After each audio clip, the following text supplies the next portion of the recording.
Morning, Tiffy Vlogs. Sweet, great people. Welcome at my third vlog, and I'm inside today in my house because it's dark and rainy in Amsterdam. I can show you, it's really dark, and I'll show you my house. This is my living room and the grand piano I got from my father, who died a couple of weeks ago. I'm very happy with that. And the most important thing you can see, can you see this? It's hard to show it from this angle. This is a painting of Tessa Smits. It's called Home. And for me, this represents who we are now and what we are heading to. The reasons I started vlogging 3 days ago is that big changes are coming, and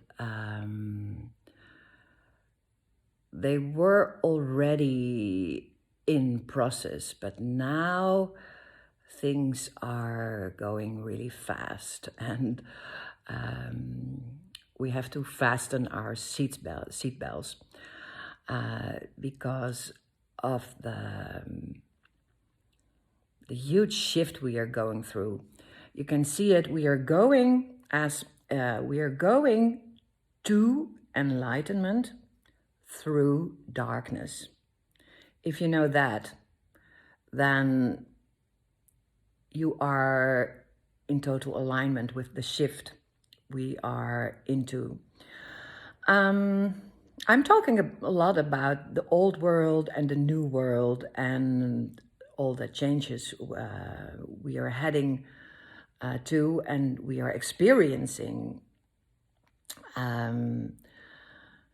If you think it's all about COVID, then there's no judgment to this, but then you are in full denial, because it's not about COVID.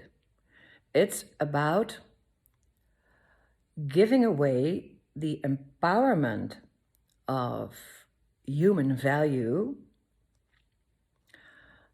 in order to discover what human value is. I think that describes the process at this moment the most accurate.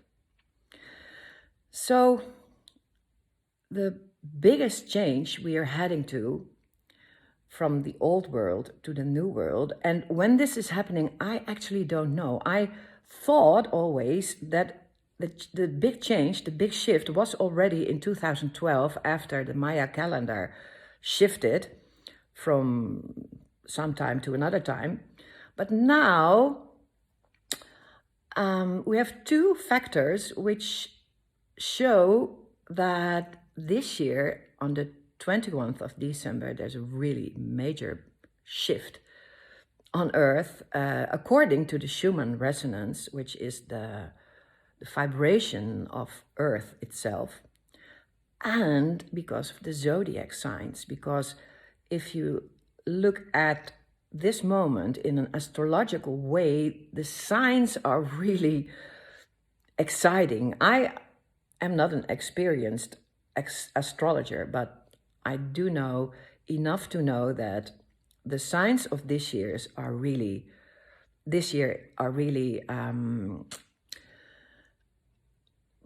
pulling us through a hole. And if you haven't pulled yourself through a hole yet, through the rabbit hole, the last years, you will go through it.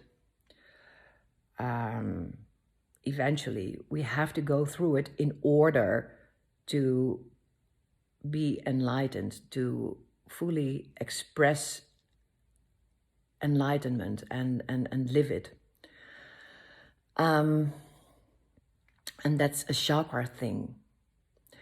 Enlightenment is nothing else than the detachment of the values we have learned as an attachment.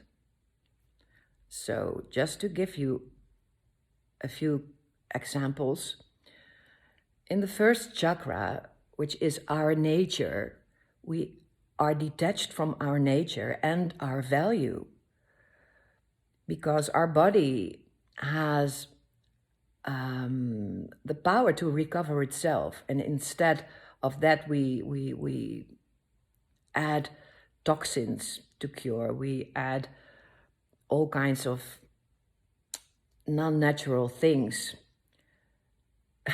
in order to get natural, which is like a controversial way of looking at it, but we all believe it. We all believe it because we have learned this at school, in our youth, in our life.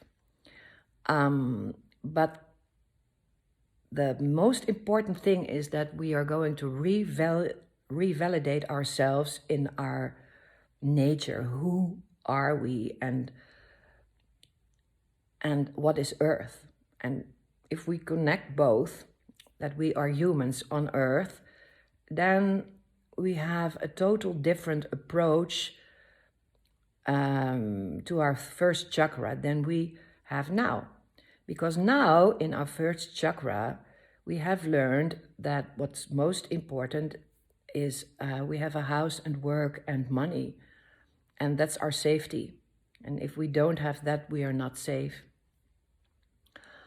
And in order to do that, we have to work, we have to be in a matrix which tells us different things about our body than we originally know from our own self, from our intuition, from our natural state of being. And in our second chakra,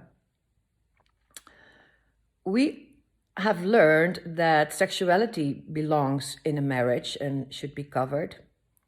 We have learned that creativity is needs to be deleted in order to learn intellectual stuff in school and the system in school. And you know, the suppression of our creativity is the biggest collapse in our self-esteem and in our living creation, because the second chakra actually is our life force. And if we suppress our life force, especially on the long term, well, you can imagine what will happen then. There will just be no life force anymore. So the second chakra is really about let the energy flow in full abundance. And we have not learned that at all. So the third chakra is our identity. It's the solar plexus. This is where we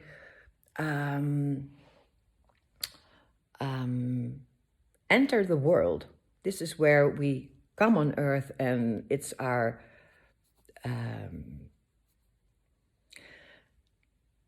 stamp. It's our identity stamp. And it's not our life force, but it's what drives us. So for most people, ego drives us. And ego is a built mask of identity based on trauma. Ego actually is who we are not. It's who you think you are in order to survive. That's ego. And we all have ego. It's not bad to have ego. But the third chakra is the energy portal of action. So we all act all day, and which is really good. But the point of where it comes from is really important, because if it comes from ego, if it comes from the wounded part of our self, which is masked in order to survive, then our choices will always be limited, and the outcome will even be more limited. My English. I continue anyway. So the call to action needs to come from your soul, actually, because then it's a pure action. And then you know, my action is in alignment with who I am and what I'm coming from for on earth. And if we act from ego, we are only acting in order to survive more. So that's a real big detachment, which most people don't want to lose, don't want to get rid of, because it's our safety. Who I think I am is my safety. Well, not me, but in general, for most people. And okay, and then we have the fourth chakra, which is our heart, which is our source of love, which is who we are. And what we have learned is that love is for another person in a marriage and should be kept that for the rest of your life. Well, this is the biggest crime against humanity, I suppose, because we are made for self-love, and we are love, and the fourth chakra is the energy portal to love yourself, to love another, to love the world, and to love earth, to love everything. And if we learn that love is only meant for another person in a marriage for the rest of your life, then we give away the best of ourselves our whole life. Because if we are love and we are made to express our love, then what the are we doing? Huh? So it's 11 minutes. I'm beyond the time. I'm so sorry. But I'm already done my statement of the day.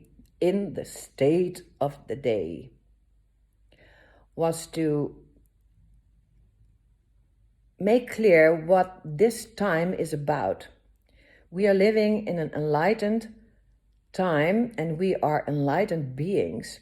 And the whole transition is about just knowing that and getting to that point. So just keep calm and breathe. That's the message of all day, and that will get you through your stuff. That will get you through everything. If you stay connected with your energy system and you are aware of what is happening now in the world, you will stay safe and you will feel enlightened. So I guess this was it, and I hope to see you again.